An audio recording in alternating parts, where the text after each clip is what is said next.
Jokowi Dodo tidak bisa menjadi presiden tanpa dukungan para pengembang. Pengembang. Oh iya, omongan Ahok jelas. Apa kalimat Aguan? Apa kalimat Aguan?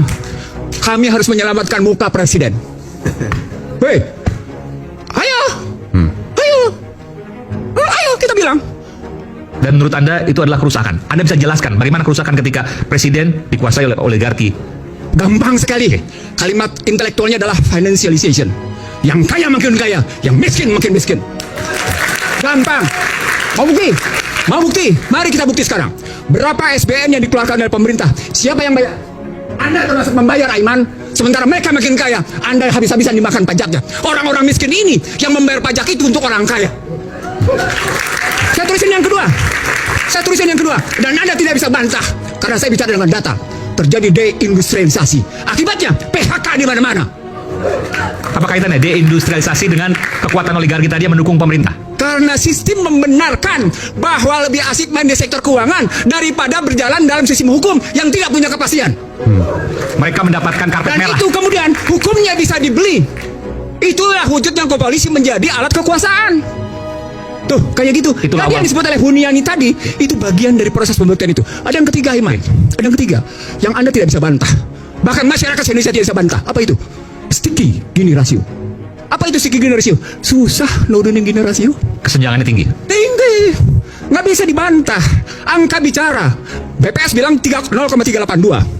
Teman-teman di Bogor 0,42, 0,44. Makanya gaduh terus. Sebentar, Anda dengan bicara seperti ini seolah Anda mengatakan ini dilakukan yang paling parah oleh Pak Jokowi dong.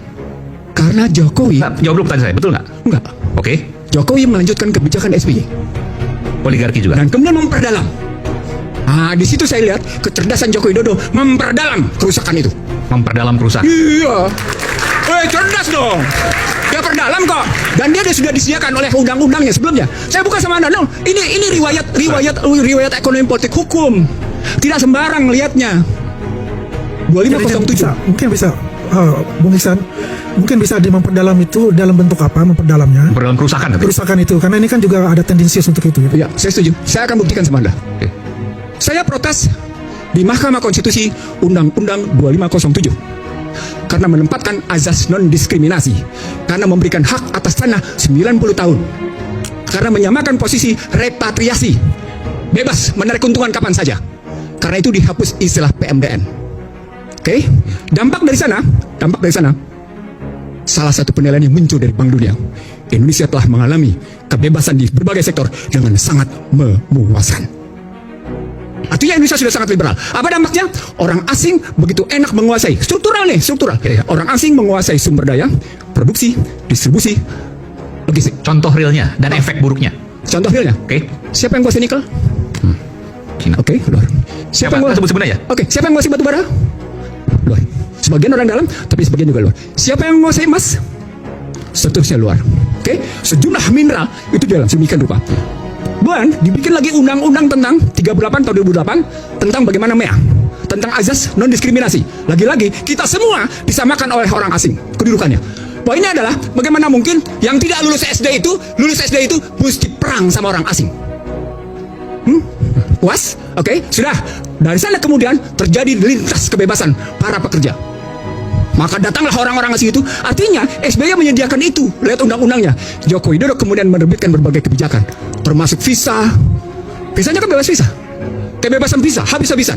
Lalu kemudian ada juga second home visa. Itu kan semua hitung-hitungan uang. Lalu bahkan memberikan yang namanya tax holiday yang demikian panjang.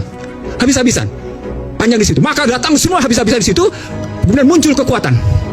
Dengan menyebut bahwa kita butuh investasi asing dan karenanya kita mesti tetap berjalan. Dalam konstruksi ekonomi politik, ketika ada presiden dan timnya ngebangun seperti itu, maka dampaknya adalah negeri ini menyediakan diri untuk diinvasi. Negeri ini menyediakan diri untuk diintervensi. Negeri ini menyediakan diri untuk diinfiltrasi. Negeri ini menyediakan diri untuk yang namanya diintimidasi. Negeri ini menyediakan diri untuk diindoktrinasi. Ujungnya apa?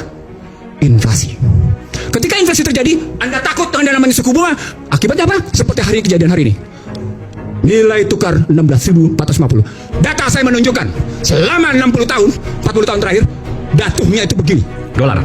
Rupiah. Iya, rupiah maksudnya terhadap dolar. Habis. Sangat Artinya, curam. Curam sekali. Apa artinya? Artinya ketika dia berhubungan dengan fiskal dengan utang, karuan. Nah, di situ orang melihat bandingan antara, saya jawab Yandi, bandingan antara utang yang diciptakan di era SBY dengan utang yang diciptakan di era Joko Widodo. Dari situ orang kemudian melihat berapa sesungguhnya manfaat yang muncul atas 5 indikator. 1. Tingkat kemiskinan.